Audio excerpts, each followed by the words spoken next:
نحمدہ ونصلی ونسلم علی رسولہ النبی الکریم۔ ناظرین، روحانی کلینک کی طرف سے السلام علیکم ورحمۃ اللہ وبرکاتہ۔ ناظرین، آج کا خوبصورت عمل طلباء و طالبات کے لیے ہے۔ چونکہ امتحانات کے دن بہت قریب ہیں، بلکہ یوں کہوں جون، جولائی، اگست، ستمبر امتحانات کے مہینے ہیں تو غلط نہ ہوگا۔ ان میں مختلف طلباء و طالبات مختلف ڈگریوں کے امتحانات دیں گے۔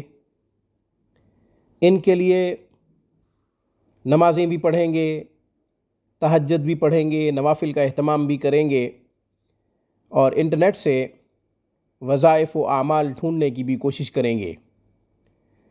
تو ہمارا وظیفہ انشاءاللہ شرطیہ ہے، بشرط یہ کہ محنت بھی ساتھ ساتھ ہونی چاہیے۔ اس وظیفہ کی برکت سے انشاءاللہ آپ اچھے نمبروں کے ساتھ پاس ہوں گے، پوزیشن ہولڈر بن کر مستقبل کا ستارہ بن کر ابھریں گے، بشرط یہ کہ محنت ضروری ہے۔ اب میں وظیفہ بتاتا ہوں، پھر اس کا طریقہ بتاتا ہوں۔ یہ وظیفہ آپ نے اس وقت کرنا ہے جب آپ پڑھنے لگیں، کوئی بھی کتاب کھولنے لگیں، کتاب کھولنے سے پہلے آپ نے وظیفہ کرنا ہے۔ مثال کے طور پہ آپ میتھ کی کتاب پڑھ رہے ہیں، اس کو کھولنے سے پہلے یہ وظیفہ کریں۔ کسی بھی سبجیکٹ کی کتاب آپ کھول رہے ہیں، اس سے پہلے یہ وظیفہ کریں، اس کے بعد کتاب کھولیں۔ جو آپ کو وظیفہ پڑھنے کے بعد، کتاب کھولنے کے بعد سوال نظر آئے، اس کو آپ یاد کریں۔ جو بھی چیپٹر کھل جائے اس کو آپ یاد کریں۔ انشاءاللہ امتحان میں وہ آئے گا یا اس سے ملتا جلتا آئے گا، اللہ تبارک و تعالیٰ آپ کو کامیابی دیں گے۔ ہر کتاب کھولنے سے پہلے یہ وظیفہ کرنا ہے، وہ کتاب کسی بھی سبجیکٹ کی ہو۔ جب آپ اس کو یاد کرنے لگیں تو اس کو کھولنے سے پہلے یہ وظیفہ کریں۔ اب وظیفہ 3 مرتبہ درود شریف پڑھ لیں۔ 3 مرتبہ درود شریف پڑھنے کے بعد سورہ بقرہ کی آیت نمبر 32 3 مرتبہ پڑھیں۔ سبحانک لا علم لنا الا ما علمتنا انک انت العلیم الحکیم۔ پھر 3 مرتبہ پڑھیں آیت نمبر 113 سورہ نساء سے، وعلمک ما لم تکن تعلم وکان فضل اللہ علیک عظیما۔ پھر اس کے بعد 3 مرتبہ پڑھیں رب انی مغلوب فانتصر، یہ دعا ہے، اور سورہ قمر میں بھی آیت نمبر 10 ہے۔ وہاں تو ہے فدعا ربہ انی مغلوب فانتصر، مگر آپ نے پڑھنا ہے رب انی مغلوب فانتصر۔ اس کے بعد آپ 3 مرتبہ درود شریف پڑھیں، پھر دعا کریں، یا اللہ جو میں یاد کروں یاد رہے، بھولے نہ۔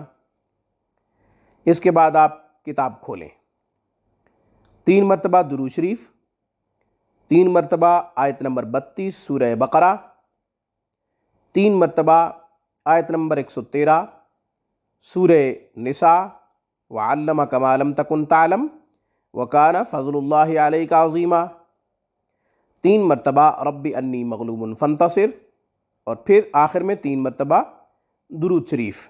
اس کے بعد آپ کتاب کھولیں، جو بھی سوال سامنے آ جائے اس کو آپ یاد کریں، خوب یاد کریں۔ روزانہ امتحان سے پہلے جب آپ مختلف کتابوں کو یاد کریں تو ہر کتاب سے پہلے یہ وظیفہ کر لیا کریں۔ اس کے بعد آپ اس کتاب کو خوب یاد کریں، پھر دوسری کتاب اٹھانے سے پہلے یہ وظیفہ کریں، پھر اس کتاب کو کھولیں، تیسری کتاب اٹھانے سے پہلے پھر یہ وظیفہ کریں، پھر اس کو کھولیں اور پھر اس میں جو بھی آپ کو نظر آئے اس کو یاد کریں۔ یوں امتحان سے پہلے قبل از امتحان آپ نے محنت کرنی ہے۔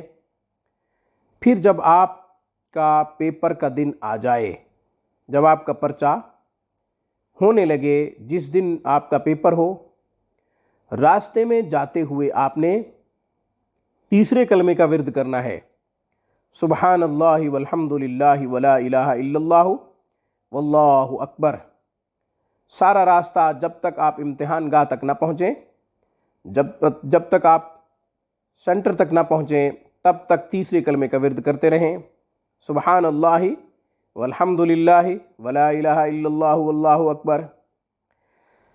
جب آپ امتحان گاہ پہنچ جائیں، آپ پیپر دینے کے لیے انتظار کر رہے ہوں، تو پھر سورہ اخلاص کی تلاوت شروع کر دیں۔ قل هو اللہ احد اللہ الصمد لم یلد ولم یولد ولم یکن لہ کفوا احد۔ جب آپ کا پیپر کا ٹائم اسٹارٹ ہو جائے، شروع ہو جائے وقت پیپر کا، تو پھر سورہ اخلاص کی تلاوت چھوڑ دیں، اپنا پیپر کھولیں۔ اللہ کے فضل و کرم سے، اللہ کی خاص رحمت سے انشاءاللہ آپ کا استحضار بھی صحیح ہوگا، اچھا ہوگا۔ آپ کے سامنے وہ آئے گا جو آپ کو یاد ہوگا، یا یہ ہے کہ آپ نے کبھی بھی اس کو یاد کیا ہوگا، انشاءاللہ وہ شرح صدر ہو جائے گا، آپ کے اوپر وہی انوارات اللہ تعالیٰ کی طرف سے اتریں گے جن کی برکت سے آپ کو وہ یاد ہو جائے گا جو آپ کے پیپر میں آیا ہوا ہے، جو آپ کے پرچے میں آیا ہوا ہے۔ انشاءاللہ وہ آپ پھر لکھنا شروع کر دیں گے، تحریر کرنا شروع کر دیں گے۔ انشاءاللہ نتیجہ مثالی آئے گا اللہ کے فضل و کرم سے اور اس عمل کی برکت سے۔ جیسے میں نے طریقہ بتایا ہے اس کے مطابق آپ کریں، انشاءاللہ امتحان میں خوب کامیابی سے ہم کنار ہوں گے۔ اپنے رشتہ داروں میں، اپنی برادری میں بھی آپ کا نام روشن ہوگا، ملک میں بھی روشن ہوگا، علاقے میں بھی آپ کا نام روشن ہوگا۔ آج کی خوبصورت گفتگو میں بس اتنا۔ اللہ تعالیٰ ہمیں تمام مسائل کا حل قرآن و سنت سے ڈھونڈنے کی توفیق عطا فرمائے، اور رجوع اللہ، توبہ استغفار کو زندگی کا حصہ بنا دے اور ہمیں اپنے معمولات میں شامل کرنے کی توفیق عطا فرمائے۔ وآخر دعوانا ان الحمد للہ رب العالمین۔